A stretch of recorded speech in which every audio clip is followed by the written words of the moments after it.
Quem é Danilo Aveleda? Danilo Aveleda é um ator nascido em Curitiba em 25 de setembro de 1939. Fez o curso ginasial no Colégio Estadual do Paraná, fiz contabilidade no Colégio Partenon e comecei a fazer curso de psicologia na Faculdade Tuiuti, na primeira turma. Moro em Curitiba há 69 anos. E é isso. Como é que você começou a sua carreira? Em que peça? Como é que é o nome da peça? Meu Deus do céu, fugiu agora. O Rapto. O Rapto das Cebolinhas. Produção do José Maria Santos, direção dele. O espetáculo foi apresentado no mês de dezembro, no Teatro Guaíra, no Guairão, que na época não estava terminado. Tinha aqueles bancões de madeira e foi um sucesso absurdo. Autoria de Maria Clara Machado. Autoria de Maria Clara Machado. Que anos, né? 1960. Me lembro que foi no dia dezembro, no dia 20, a estreia foi 20 de dezembro de 1960, um pouquinho antes do Natal. Então você está com quase meio século de profissão. Com certeza, quase meio século de profissão. 49 anos de teatro. 49 anos de teatro, vou fazer agora em dezembro, eu completo 50 anos. E essa foi a primeira infantil. E a primeira adulta? A primeira adulta foi... deixa eu lembrar. A primeira adulta foi um monólogo. Os males que o fumo produz, de Anton Chekhov. Esse foi o primeiro trabalho que eu fiz em teatro adulto. E você nunca fumou? Bastante. Eu fumei durante 28 anos. Fumei dos 12 aos 28 anos. Aos 40 eu parei. Faz 30 anos que eu deixei de fumar. Ou mais precisamente 29 anos. Tá, e Danilo, e sobre rádio? Rádio você fez, você lembra quando fez? Eu comecei fazendo um curso de rádio teatro na Rádio Colombo. Quem dava esse curso era como é que era o nome dele? Osório? Carneiro, sobrenome? Não, eu tinha, inclusive, eu não lembro agora precisamente o nome dele. Não era Osório, é Honório. Alceu Honório, exatamente. E depois eu fui para a PRB2, onde eu fiz um teste lá com o Ivo Ferro na época e comecei a fazer rádio. Hein? Lembra lá? 58. Não lembro exatamente, mas foi mais ou menos nesse mesmo período em que porque foi assim, eu comecei fazendo teatro, de repente estava fazendo rádio, televisão, teatro, de repente, uma coisa assim que eclodiu, de repente, tudo isso, né? E foi mais ou menos na mesma época, 60 e pouco, por aí, eu comecei a fazer rádio. Fiz algumas novelas em que fazia sempre papéis pequenos, né? E o mais interessante é que eles sempre me davam tipos característicos para fazer, né? E eu tinha muita facilidade, como tenho, para fazer esses personagens, né, com tipos assim. E foi aí, logo depois, passado uns 2 anos, mais ou menos, a rádio acabou o rádio teatro, né, e aí mas eu estava fazendo, paralelamente eu fazia televisão, porque logo comecei a fazer teatro, eu me enganei. A primeira peça adulta que eu fiz não foi Os Males do Fumo, não. Foi Os Palhaços, com o José Maria Santos também, me lembro agora. Foi essa a primeira peça.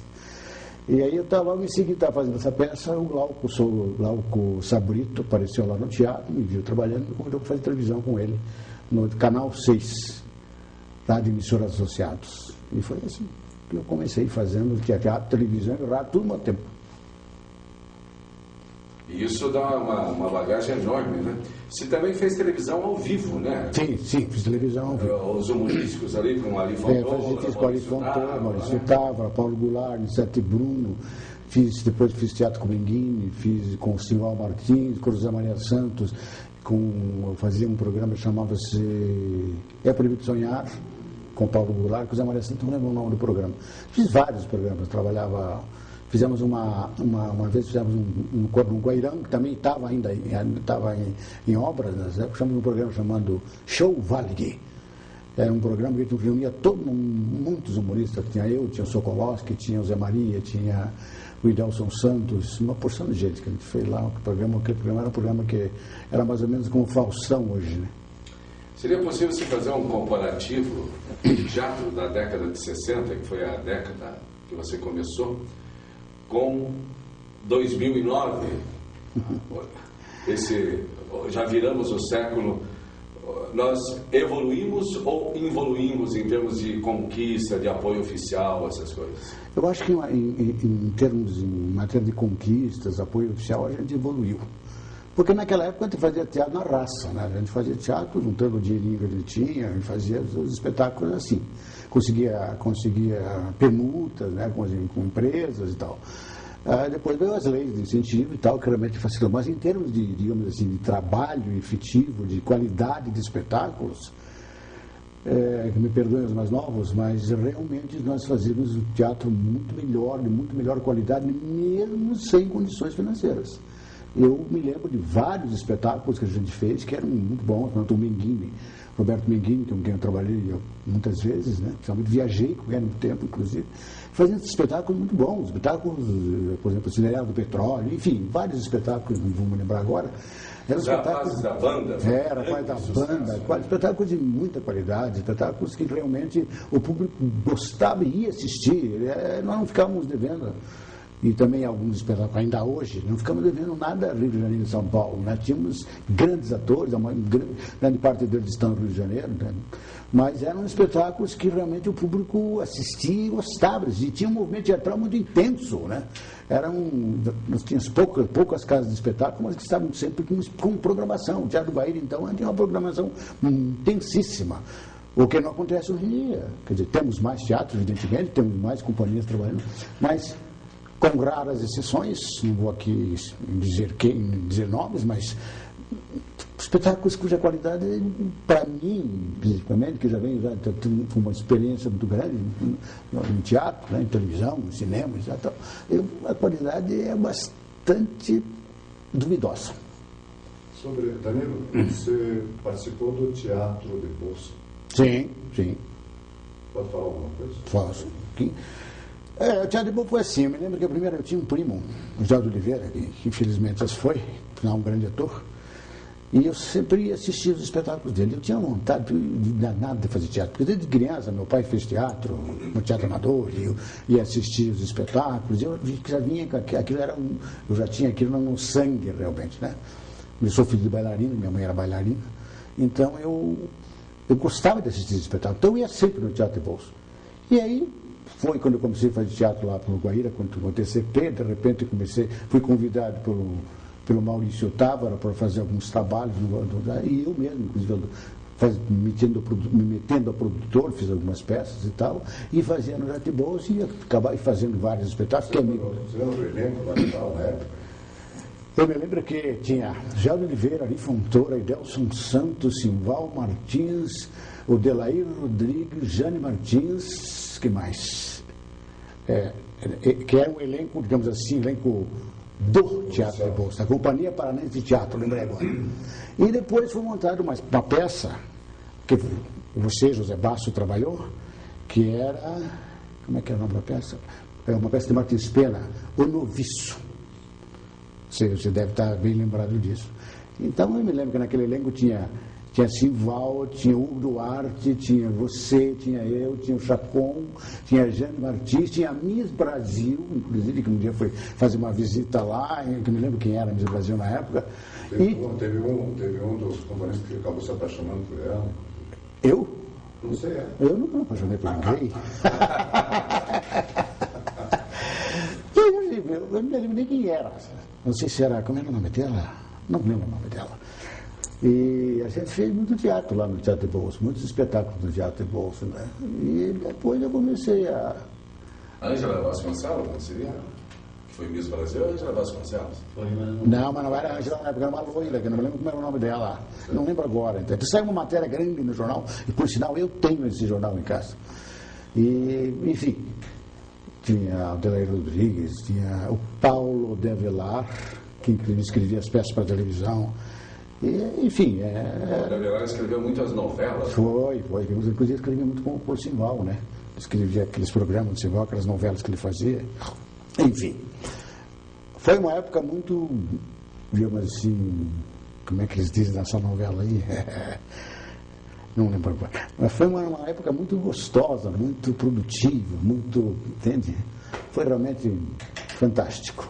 E o Teatro de Comédia do Paraná, você participou? Participei. Eu participei da primeira peça, que foi Elefante no Caos. A coisa aconteceu assim.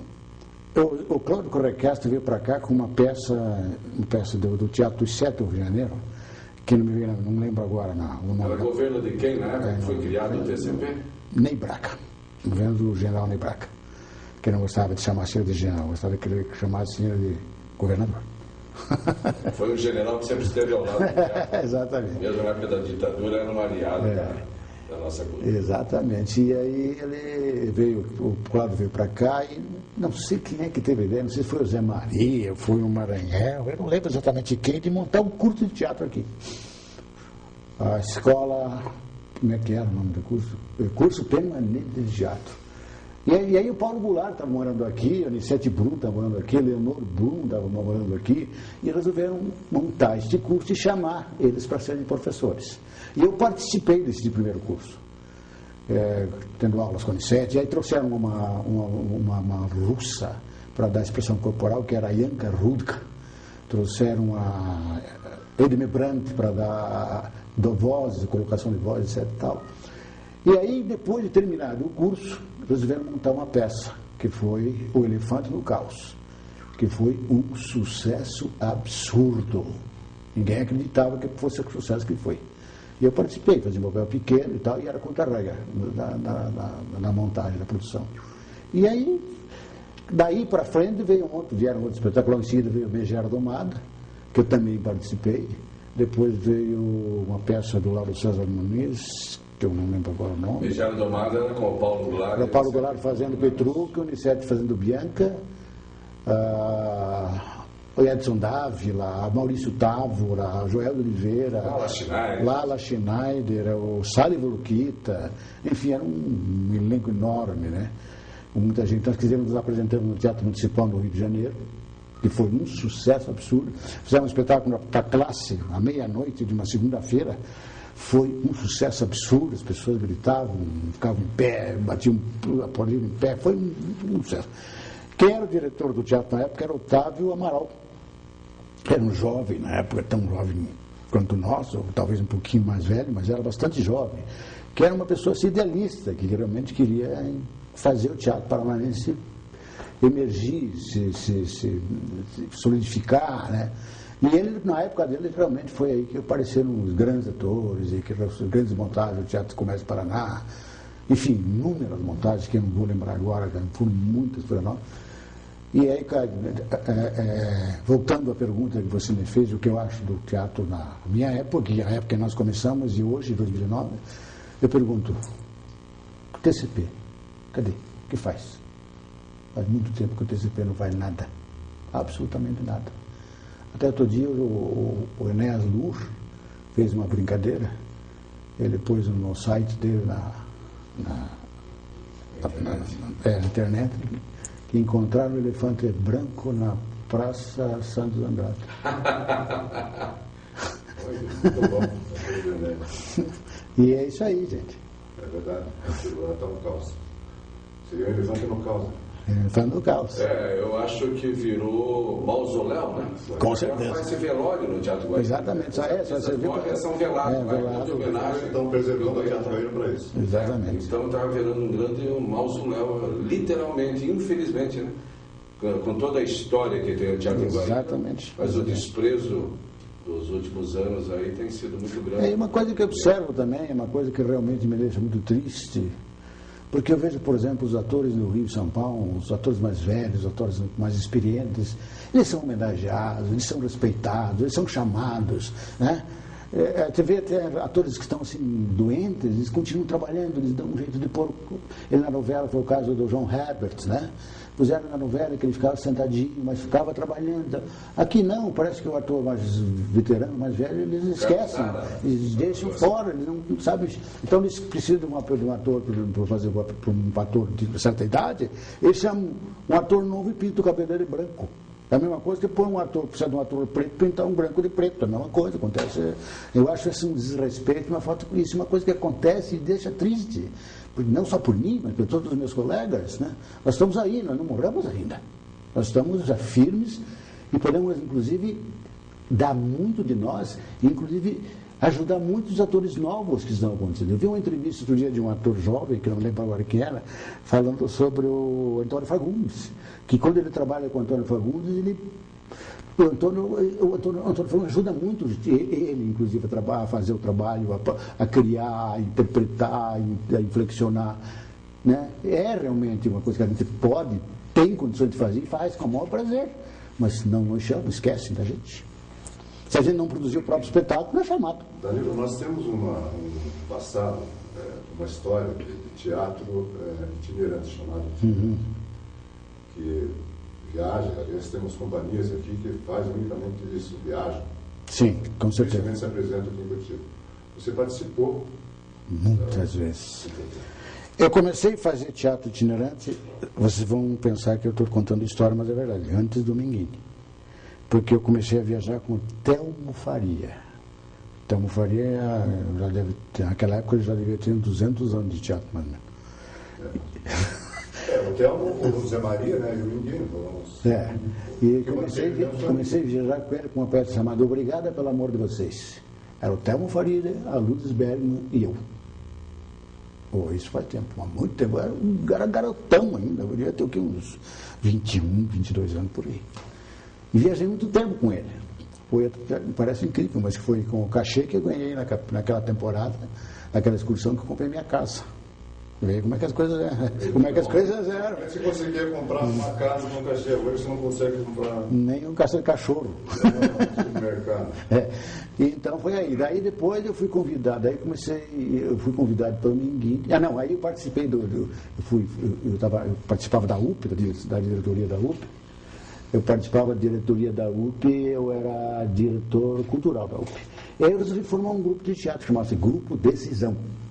Através da UP, em várias cidades que tinha sedes da UP, filiais da UP, vamos dizer assim, eu fazia espetáculos. Né? Então, em várias cidades do interior, Maringá era não é a Maringá que é hoje. E viajei muito. Daí depois eu comecei a trabalhar com o Minguini, eu escrevia um programa de televisão com o Minguini que chamava-se Teleteatro Ling. Eu produzia, eu escrevia os textos, né? Fiz vários textos para ele lá. E aí ele começou a viajar e me convidou depois para viajar. E eu comecei a viajar com o Minguini. Viajei com o Minguini em várias cidades. Viajei com o Baço, né? Que eu não me lembro qual era a peça, era A Peladinha. A Peladinha, a Pelada, é uma peladinha, não é a pelada. Mas antes foi com o Matando Playboy. Foi com o Matando Playboy, exatamente. Fiz com o Matando Playboy, fiz a Peladinha. E aí eu comecei a viajar sozinho. Montei um espetáculo que chamava-se. Como é que é o nome da peça, meu Deus? Era. Às vezes penso que não sou Deus. Aí viajei por tudo quanto foi canto. Até que são tuas. Principalmente são minhas. Já tinha aprendido o macete, né? Como é que vendia, como é que fazia, como é que montava, como é que, né? E aí fui viajar sozinho. Viajei um monte de anos, nem me lembro mais quanto tempo. Eu parei efetivamente de viajar em 2000. 2000 parei de viajar porque estava muito difícil, estava muito complicado. Depois de um fracasso absurdo que eu tomei numa excursão no interior de São Paulo, que realmente eu fui subindo, quase cheguei em Sorocaba, que foram passar 80 quilômetros de São Paulo, se não me engano, né? E aí eu levei um ferro, e aí vinha carro quebrando, levei 10 dias para chegar em Curitiba, pô. O carro quebrado até aí, eu fiquei, assustado, vamos dizer assim, né? E parei, não parei efetivo, totalmente viajar, fazia umas viaginhas de 2, 3 dias e tal, mas parei, não como viajar 3, 4 meses viajando. Eu fiquei em Brasília, fazendo os colégios de Brasília, eu fiquei 90 dias, né, viajando, trabalhando todo dia. Teve dia de fazer 6 espetáculos num dia só. Então era uma coisa maluca, né? A gente viajava muito, trabalhava muito, né? E ganhava dinheiro, né? Eu lembro que naquela época dava para ganhar uma grana legal, pagava todo o elenco, pagava todas as despesas e sobrava uma graninha boa para comprar um carrinho, né? E foi assim. E é isso aí, em termos de teatro itinerante, eu... Falando sobre o itinerante, não faz mal lembrar, porque você era jovem ainda. Sim, com certeza. Não era casado, não tem nada a ver. Eu já era casado. Eu sou casado, acho que já nasci casado. No inverno, muito forte, nós estávamos no interior do Paraná, saímos tomar um conhaquinho depois. Foi, eu adorava conhaque. E daí você lembra o que aconteceu? Lembro, com certeza. Tomei um porra que até Deus duvida. Daí você lembra que eu citei o telefone? Lembro, eu entrei lá. Aí eu saí, tomei um porra, daí fui pro banheiro, vomitar, né? E daí saí, daí eu lembro que eu fiquei lá e vocês ficam me procurando, né? Onde é que eu estava. Nós estávamos fazendo como matar no Playboy, né? Aí você chegou e perguntou para o dono do bar, você não viu um bêbado por aí? Aí só está ali no banheiro. É interessante que antes disso, ele pegou uma agendazinha dele e lembrou de uma namorada que fazia uns 8, 10 anos que ele não via. Ela morava no Rio de Janeiro. Era uma pianista. Eu ligar para ela, daí ligou e ela não atendeu. Não, ela atendeu. Atendeu? Quem atendeu foi a mãe dela. A mãe dela atendeu. Você quem é que está falando? Aqui é Danilo. Eu queria falar com a... Como é que era o nome dela? Não me lembro o nome dela agora. Parece que era Hildegarde, uma coisa assim. Era uma mulher muito bonita, uma loira lindíssima. E ela era pianista. Inclusive ela era pianista da Orquestra Sinfônica do Rio de Janeiro. Aí eu perguntei, ela dizia... Aí o Hildegarde casou. Vai acontecer mais uma garrafa. Exatamente, eu voltei e tomei mais um litro de conhaque. Mas é muita pretensão achar que depois de 8 anos eu não estava lá sentado esperando. São coisas que aconteceram coisas incríveis durante essas viagens, aconteceram coisas, mas olha, cada coisa que eu não lembro de muitas, mas aconteceram coisas incríveis, realmente era muito divertido. Você tem uma peça em especial que você acha que foi um trabalho legal teu, que você gostaria de fazer novamente, o que você sentiu realizado? Quer dizer, realizado a tua sempre. Eu fiz na década de 70, eu fiz o Diário, eu estava em São Paulo fazendo o Carrasco do Sol, eu fui convidado pela Madalena Nico na época para fazer o Carrasco do Sol, onde fiz um papel, fui o terceiro papel da peça, o primeiro papel era do Zanoni Ferretti, que infelizmente já faleceu, um ator excepcional. Tinha ganho naquele ano, ele tinha ganhado o prêmio. Não me lembro o nome do prêmio agora. Isso aqui tinha ganhado o primeiro prêmio em São Paulo. Aí o segundo papel era do José Wilkner, que fazia o De Soto, e eu fazia o padre. Como é que é o nome do personagem? Meu Deus, minha cabeça não está funcionando direito. Bom, não importa, você que faz o terceiro papel da peça, e eu fiquei em São Paulo 2 anos e meio. Aí depois eu saí de São Paulo, não aguentei São Paulo realmente dose para leão. Voltei para Curitiba, fui para a Argentina, onde fiquei uma temporada por lá, né? Indo e vindo, mas trabalhei, fiz vários trabalhos na Argentina. E daí eu resolvi montar o Diário de um Louco, com a direção do Gilberto Bastos. Foi um trabalho muito bonito, viajei muito tempo com ele, também foi uma peça que viajei muito pelo interior. E parei o espetáculo. Foi uma peça realmente que parei o espetáculo e agora, recentemente, em 2000, eu resolvi fazer logo que parei de viajar, eu resolvi fazer o diário, mas resolvi fazer em espanhol. Porque eu domino bem o espanhol, fiz em espanhol.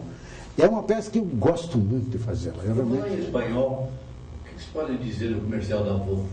Aquilo foi uma coisa maravilhosa. Aquilo foi uma das coisas mais bonitas. Gostaria que você detalhasse para só concluindo, aí eu fiz o Diário de um Louco em espanhol, daí resolvi voltar a fazer em português, claro, numa outra direção, numa outra concepção, que foi da Silva Monteiro. Então tem 2 espetáculos que realmente me marcaram muito. Foi o Diário de um Louco, foi e essa peça, e o Otelo, que eu fiz pelo TCP, que estou remontando, fazendo uma outra montagem agora, que devo estrear em outubro. Então, agora com relação o que você perguntou, que foi mesmo? o comercial da Volvo. O comercial da Volvo foi assim, foi muito interessante. Eu estava conversando com a Yara Sarmento, inclusive mostrando a tradução, porque a tradução do Diário, a versão para o espanhol do Diário Louco, fui eu quem fiz. Eu fiz porque as traduções que eu peguei estavam muito ruins. Aí eu resolvi fazer mesmo. Peguei e resolvi traduzir, fazer a tradução para passar do português para o espanhol. E eu estava mostrando para a Yara Sarmento, minha grande amiga Yara Sarmento, lá no Teatro Guaíra, mostrando a tradução para ela e tal, né? E do projeto que eu tinha de remontar o diário de novo e tal. E ela toca o telefone. Ela atende. Era a Volvo. Aliás, não, era a companhia de casting. Estava procurando um ator que falasse espanhol sem sotaque, para fazer um comercial lá na Volvo. Bom, aí ela disse, olha, eu tenho um aqui na minha frente, está aqui o Danilo Veleda aqui na frente, então manda ele vir aqui. Aí eu fui lá, me mandaram para a Volvo, eu fiz um teste, em espanhol, passei no teste, tinha lá passado um monte de gente, ninguém. Todo mundo falava, mas com sotaque arrastado, ficava uma coisa complicada, né? Não podia ter sotaque, tinha que falar sem sotaque. Eu consigo, falo sem sotaque, aprendi a falar espanhol, eu tinha 3 anos de idade, aprendi a falar espanhol, acho que ou junto ou antes do português. E aí me chamaram para fazer o comercial. E eu pensei que era um comercial simples, você vai lá, pega um texto, decora e faz. Puta, é um troço comprido para burro. É mais comprido que esperança de pobre. Aí que eu peguei aquele baita daquele texto, olha, você vai para casa, daqui uma semana nós te chamamos para você vir aqui gravar. Puta, e eu decorei aqui. E para decorar aquele tudo bem, tinha decorado o Diário Louco, né? Não foi difícil. Mas o Diário Louco tinha um monte de ensaio, né? Eu tinha ensaiei em meio, 2, sei lá quanto ensaiei. Mas aquele comercial eu tinha uma semana para decorar e ensaiar e marcar. Quando eu cheguei lá na Volvo, tinham vários sets, que nem televisão, vários sets. Assim. Cada set daquele tinha uma peça de um caminhão. E tem mais uma coisa, tinha que usar termos técnicos.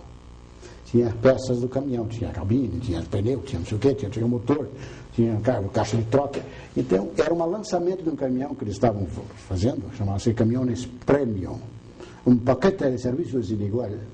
E eles estavam lançando esse caminhão. Então, eles faziam o seguinte, eles traziam os empresários do Mercosul, da Bolívia, do Peru, da Argentina, do Chile, né, do Uruguai, e mostravam o caminhão, né? Então, e tinha o ator, ele fazia, que era eu que fazia, eu fazia um motorista de vestido, motorista e tal, né? Com bonezinho e tal. Passava primeiro um filme, na época de 1900, sei lá, logo que saiu a invenção do carro, 1920, 29, sei lá, eles passavam um filminho, e aí eu entrava, e ia explicando para a plateia era um vagão, né? Com várias cadeiras, que ela corria do primeiro set até o último.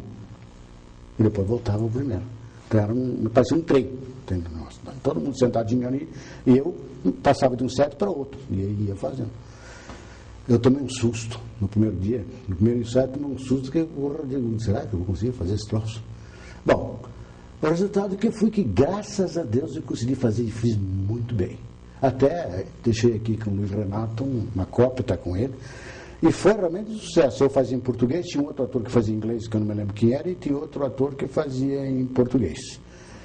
Nós fazíamos para espanhol. E eu peguei em espanhol e foi bem, foi muito bonito, foi muito bom. Só que se você esquecesse, estava ferrado. Porque era ao vivo, você não era gravado, era ao vivo. A plateia estava ali, né, os clientes estavam na tua frente ali. Você lembra algum trecho do comercial? Como você falava? Você lembra? Eu me lembro? Você lembra um trecho desse comercial? Não lembro. A única coisa que me lembro é isso. Caminhones Premium. Um paquete de serviços sem igual. Essa é a única coisa que eu lembro. E é verdade, Caminhões Premium, um pacote de serviços sem igual. Danilo, é verdade, venderam todos os caminhões naquele dia? Eles vendiam mais de 70 caminhões por dia com esse comercial. Espetacular, né? Foi uma coisa assim, olha, a ideia de quem, não me lembro quem foi que inventou, que eu me lembro agora, o cara teve uma ideia genial. E eles traziam os empresários e pagavam hospedagem, alimentação, transporte. Antes fazia, por exemplo, uma sessão às 7 horas da manhã. Imagina com um frio desse. A sorte que eu morava ali perto da Volvo.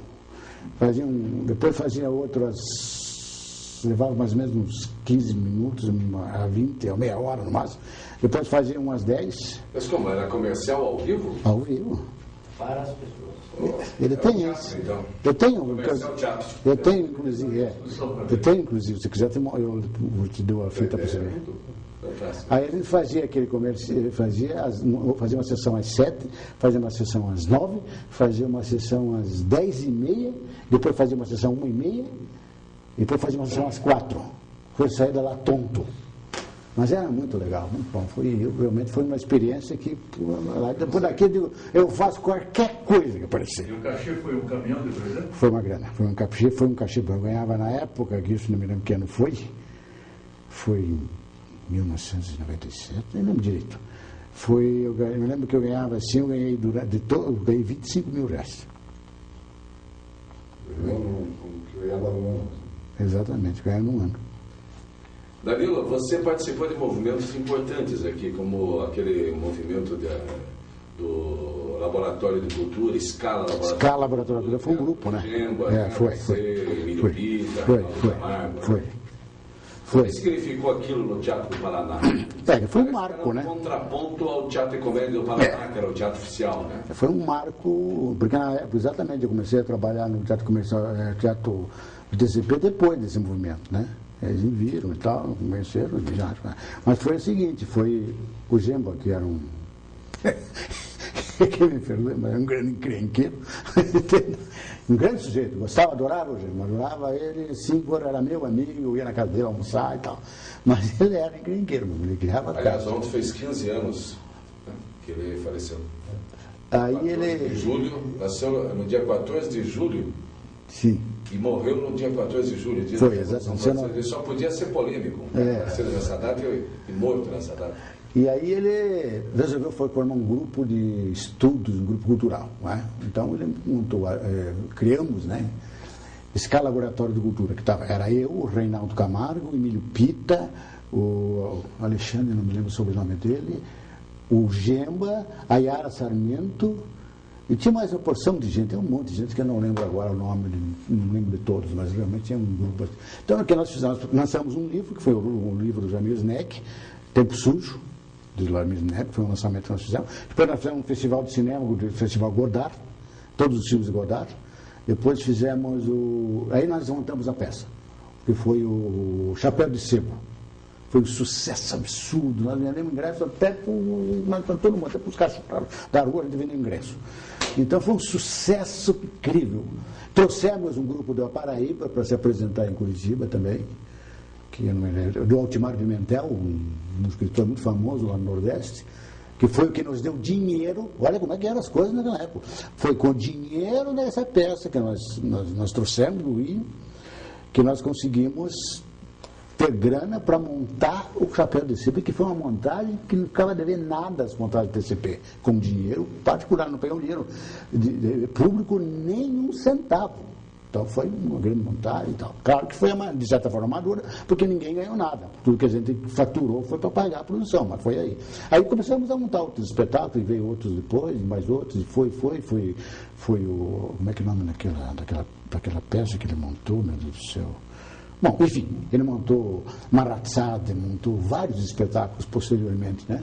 Que ele foi montando e realmente foi um movimento muito grande. Porque, infelizmente, nessa terra as coisas têm, né, um problema de continuidade, e aí foi morrendo, e ele começou a dirigir outros espetáculos, foi embora para o Rio, depois voltou outra vez e tal, e o Scala morreu. Mas ali saíram muitos atores também, tem aí vários atores que estão por aí, como o Emílio Pita. O Emílio Pita veio dali. O Emílio Pita tinha recém-chegado ao norte do Paraná. Ele parece que é de Bela Vista do Paraíso, e vários outros atores que saíram dali do Scala. Eu estava no começo de carreira, embora já tivesse feito muito trabalho, mas também foi, de certa forma, me aperfeiçoei ali. E é isso. Depois disso, você participou também do Grupo Momento de Teatro, que era do Gemba também, e lançamento. Né? No Grupo Momento eu só... foi aí que eu... O Zumbi na produção do Paulo Santos. Depois disso eu fiz o Zumbi e a Arena Contra... Não, a Arena Contra o fiz com o grupo, com Escala Laboratório de Cultura ainda. Depois o Gemba remontou, aí fez pelo grupo, pelo Paulo Sá Produções. Desse eu não participei. Aí eu me afastei, comecei a viajar e tal, me afastei do Scala, do momento e tal, e comecei a viajar, e fiquei. Aí voltei, eu participei da primeira produção que o Gemba fez, que foi o Chapéu de Sebo, e da última, que foi o Cerco da Lapa.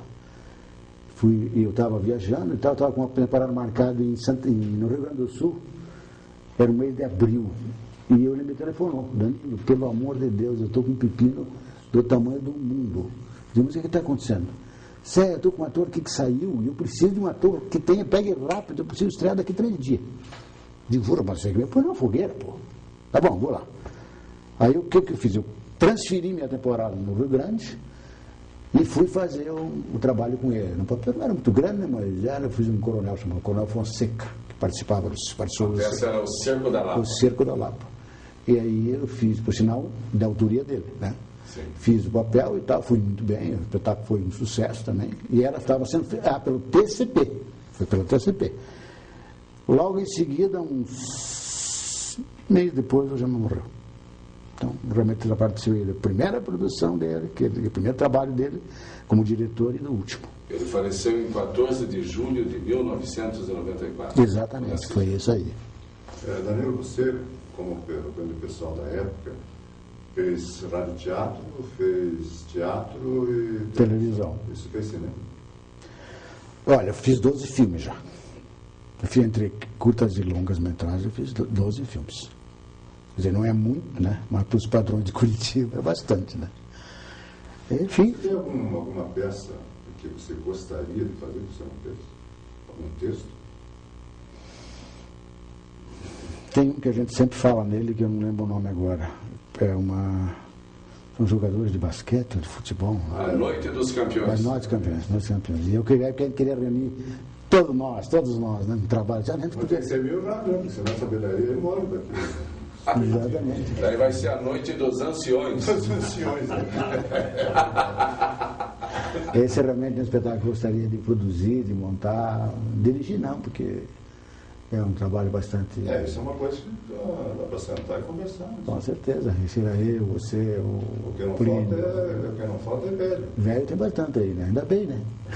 Nessa fase do cinema, Danilo, 12 filmes entre curtas e longas, pode iluminar tanto os títulos quanto as pessoas que você participou, entre diretores e elenco? Se eu lembrar de todos, tudo bem, vamos lá. Vamos para o primeiro. O primeiro filme que eu fiz foi Os Galhos do Casamento. Diretor Segal, Sérgio Segal, né? É. Depois eu fiz, meu Deus do céu, o que eu fiz depois? Foi... Puta, minha memória está cada dia pior, porque só serve para decorar texto, ainda bem que dá para decorar texto. Ainda bem que para decorar texto ainda serve, né? Depois eu fiz... Bom, vou começar de trás para frente. Fazer a produção aqui, feita aqui. Feita aqui, começar de trás para frente. O último filme que eu fiz foi agora, faz o quê? Terminei de filmar faz uns 2 meses, mas acho que não vai nem isso, faz um mês. Que eu fiz com o William Schumann, que chama-se Música e Violência. É um policial. Antes disso, eu fiz um filme com o pessoal de cinema da Escola de Cinema ali do Centro Europeu. Que chama-se Amor... Não. Porra, mas que desgraça, não vou lembrar, vou ter que pegar. É muita história para lembrar. É muita história para lembrar. Eu fiz um filme que realmente eu considero um dos melhores trabalhos que eu fiz, que foi o Cafundó, que eu fiz com o Paulo Betti, direção do Rui Guerra, não. Do Rui, não, do... Ai, tá vendo? Não lembro. Clóvis Bueno e Paulo Betti. Foi, inclusive, produção dele. E, enfim, fiz vários filmes, fiz uma série de cursos, fiz um curta com o Paulo, com o Penafiel, com o Chico Penafiel, que chama-se Bar 8:30. Enfim, fiz bastante filmes, só que realmente não lembro de todos, né? Fiz um outro com o Fernando Severo, que chama-se Hóspede Inesperado. Fiz um com Fiane, que era... Como é que nós dois fizemos? Lembra aquele filme que a gente fez? Agora que são elas. Agora que são elas, bom, já disse uns 5 aí, né? Enfim, né? Muito cinema. Gosto, adoro fazer cinema. Cinema adoro porque geralmente é bonito, né? Realmente é nada. Não é só para ficar olhando, né? Você acha, Danilo, diante da crise atual, porque sempre, cada década, mais ou menos, nós, atores, nos sentamos num bar, assim, saudosos, e lembramos como era interessante, como foi muito interessante o começo, onde não tinha lei. Ao invés de dizer, puxa, que bom que tem lei de incentivo, diz, puxa, que horrível que tem lei de incentivo. Porque antes você conseguia levantar um espetáculo vendendo... ingresso, programinha, tá? O programa vendia, conseguia fazer um coquetel ainda e conseguia trazer toda a classe para assistir o espetáculo. Hoje, você tem verba, o pessoal pega a verba, faz um espetáculo, não todos, claro, existem exceções. Mas daqui a pouco faz as apresentações rapidinho, ninguém sabe nem que estreou o espetáculo, já terminou o projeto, já tem que entrar num outro patrocínio. Então, daí você fala, bom, agora o teatro vai acabar mesmo, porque não tem mais jeito e tal, daqui a pouco ele, como um fênix, ele ressurge, vai ser. Você acha que nós estamos mais ou menos naquele período de dizer vai acabar tudo, não tem mais retorno ou não? Que a coisa agora seria o vídeo, o cinema e o teatro? Eu acho que o teatro não acaba nunca. Se fosse para acabar, ele já teria acabado. Porque aconteceu com tanta coisa. Eu me lembro na época da ditadura, Lula fechava um teatro, prendia de ator, fazia um miséria, censura, aquela censura terrível, que tinha que apresentar o espetáculo, apresentar o texto, depois tinha que apresentar um ensaio para censura. Então, eu digo, agora acaba. Mas tem muitos produtores, donos de teatro reclamando e que perdeu-se 40%, 50% do público. Isso aí deve ser, você acha, aqui? Eu vou ser, dentro da minha concepção, eu acho que a razão maior para o afastamento de público são os espetáculos. Espetáculos, não vou dizer de má qualidade, não é bem exatamente isso. Essa é uma visão minha. São espetáculos com uma pretensa intelectualidade. Intelectualismo que, na realidade, o público ele não está afim. Claro, eu acho que o espetáculo pode ser, deve se fazer, mas eu não sei se é bem essa a receita. Se você monta um espetáculo, por exemplo, eu vou mandar o Otelo agora, só que é dentro de uma outra concepção. É um espetáculo que ele está fazendo de trabalho não ele, para que ele chegue ao público, para que o público goste, sabe, se sensibilize, aprecie o espetáculo. Como gostou na época que ele foi escrito. Exatamente. Mas não adianta montar daquela forma que foi escrito. Não, exatamente. Então é uma coisa que realmente, essa é uma das causas. Então existe, não vou dizer quem, porque nem eu sei exatamente quem são, mas que eles têm essa digamos assim, esse preciosismo, né? Que na verdade para mim não é um preciosismo, é um certo ranço. Eles falam que a gente está velho, que a gente não faz teatrão, mas eles fazem teatrinho. Então apresentam esses espetáculos que realmente o público não vai ver, e não gosta e não vai ver mais. E o número, né? O número de representantes. Exatamente. Porque tem casa de teatro que você não conhece a metade. Então existem muitos espetáculos, vou dizer assim, até demasiado, porque Curitiba não comporta tanto espetáculo. E se você faz um espetáculo ruim, então está ferrado. Então, por exemplo, falam muito do Fiane, que o Fiane, o espetáculo do Fiane, não sei o que, mas ele está sempre em casa cheia. Entende? Não vou discutir aqui o mérito do espetáculo dele, se são bons ou ruins, mas o fato é que ele tem público. Por que será que ele tem público? Porque o público gosta dos espetáculos que ele faz. E isso é importante. O teatro tem que ser feito para o público. Se não for feito para o público, então tem razão de você fazer teatro. Pois é, mas então, graças a essa lei de incentivo, então deu agora que o diretor, ele sonha, quero fazer um espetáculo só para mim. Exatamente. Eu vou lá, eu pego o dinheiro, pego 80 mil reais e faço. E daí o público fica jogando. Porque é o seguinte, se tu pega o dinheiro, como ele está com o espetáculo pago, então ele não se preocupa em trazer o público.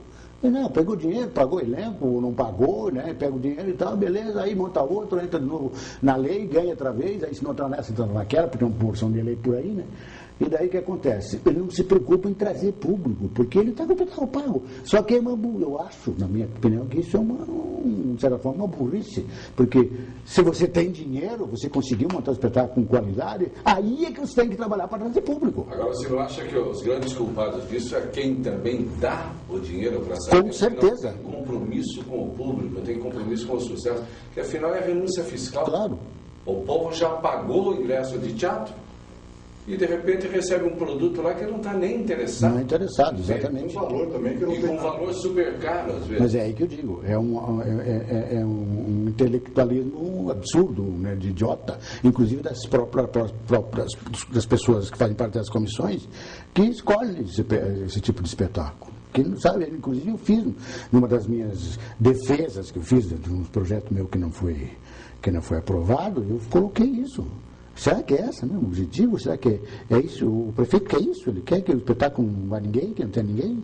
Então você põe um espetáculo que, sabe, uma coisa muito hermética, muito complicada, o público não está, desculpem as pessoas, mas na realidade o público ele não está preparado, vamos dizer assim, para esse tipo de espetáculo. Não eu digo assim, preparado como força de expressão, entende? Ele não sabe, o cara não vai sair de casa numa noite de frio, como tem feito em Curitiba, para assistir espetáculo, ele vai ficar cansado. Ele quer espetáculo para se divertir, né? Você pode usar, inclusive, da sátira, de vários meios, para se dizer coisas, transmitir mensagem, de uma maneira simpática, gostosa, divertida, né? Claro. Não precisa fazer uma coisa hermética, uma coisa pesada. O cara sai do teatro, sai com 300 quilos nas costas. Entende? É isso aí. Danilo, há fases, né? Eu não sou do teatro. Você disse que realmente é um espetáculo.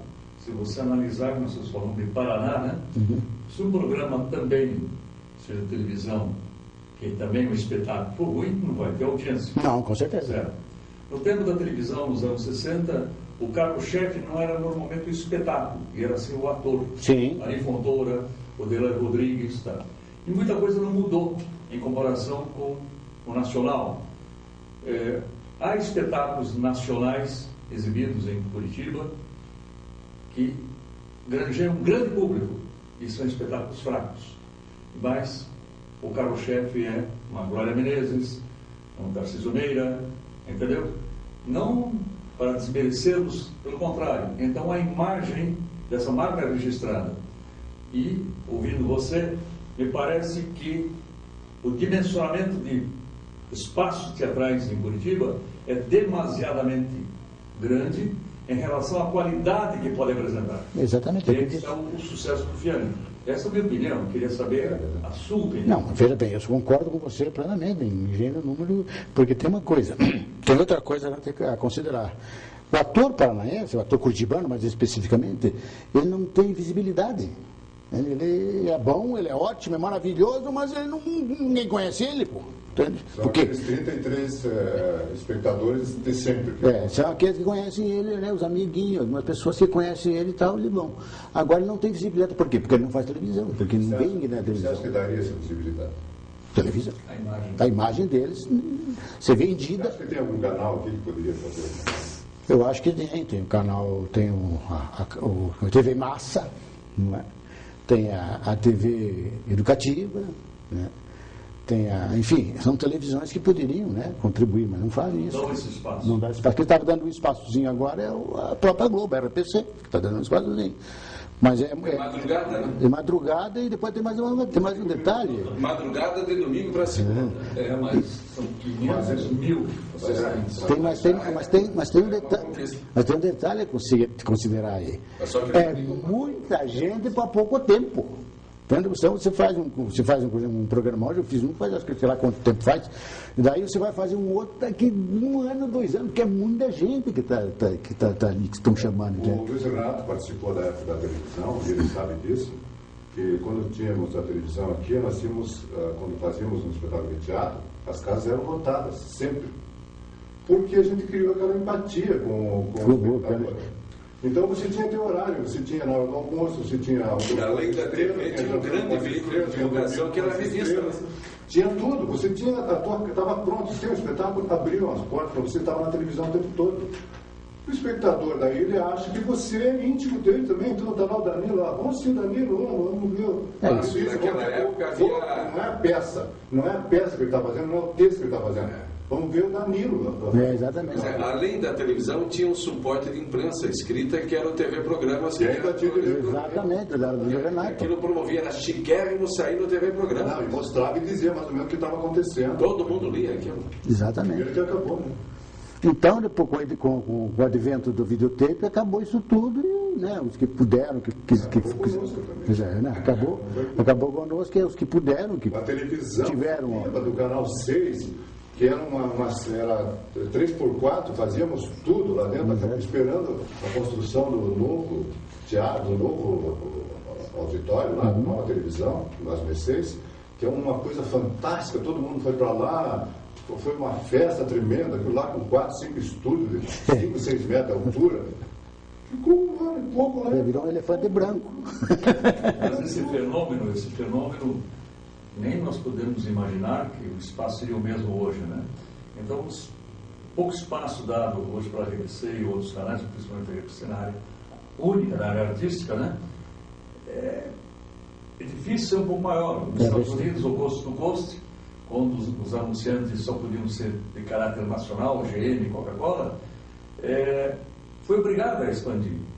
O que aconteceu nos Estados Unidos, ou acontece até hoje, é que só os grandes anunciantes não sustentavam mais o Coast to Coast da televisão americana. Então começou a haver alguns ensaios regionais para mexer com o comércio local. Mas isso há alguns anos. Hoje a televisão tornou-se de caráter absolutamente mundial, né? O que dificulta. Mas o que não impede que haja movimentos para que... regionais.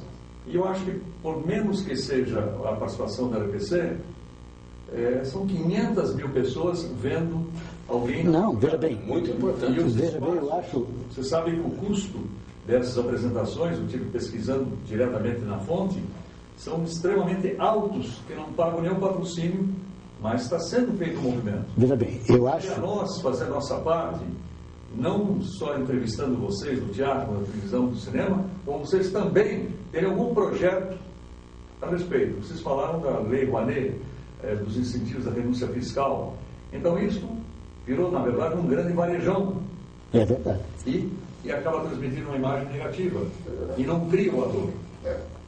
Exatamente. Falta de critério. Exatamente, falta de critério. Uma televisão estatal que poderia bem produzir. Perfeito. Aliás, foi nos dado, nós participamos da inauguração. Lembro, na época do Álvaro. Exatamente. Nós fomos lá inaugurar e foi prometido. É para vocês, a televisão é de vocês. Aliás, foi por iniciativa do René Dotti, que era secretário de Cultura. Secretário de Cultura. Nós fomos lá e recebemos a televisão, só que aquela história que você recebe, você paga, mas não recebe. Nós estamos aqui esperando. Mas o René Você recebe, mas não ganha. O René iniciou com a Arifontoura no teatro, Sala e Boloquite estavam lá, o Vasco também, você vê, o Viago, então vê, tudo isso é um movimento sadio e precisa ser existencial, não apenas de crítica, né? Então nós temos que fazer nossa parte também. Com certeza. Danilo, você com quase meio século de teatro, o que você diria aos mais jovens? Teria conselho ou diria simplesmente como o Nelson Rodrigues quando fizeram a mesma pergunta? Envelheçam, envelheçam. Não. Eu não daria essa resposta por várias razões. Eu acho que envelhecer é uma questão muito mais de mente do que de física. Então eu diria, o conselho que eu daria a eles é o seguinte: continuem, não desistam, persistam e se melhorem, trabalhem para ficar cada vez melhores, cada vez com mais qualidade para fazer as coisas. Este é o conselho que eu dou aos jovens. Inclusive como ser humano. Né? Exatamente, também como ser humano.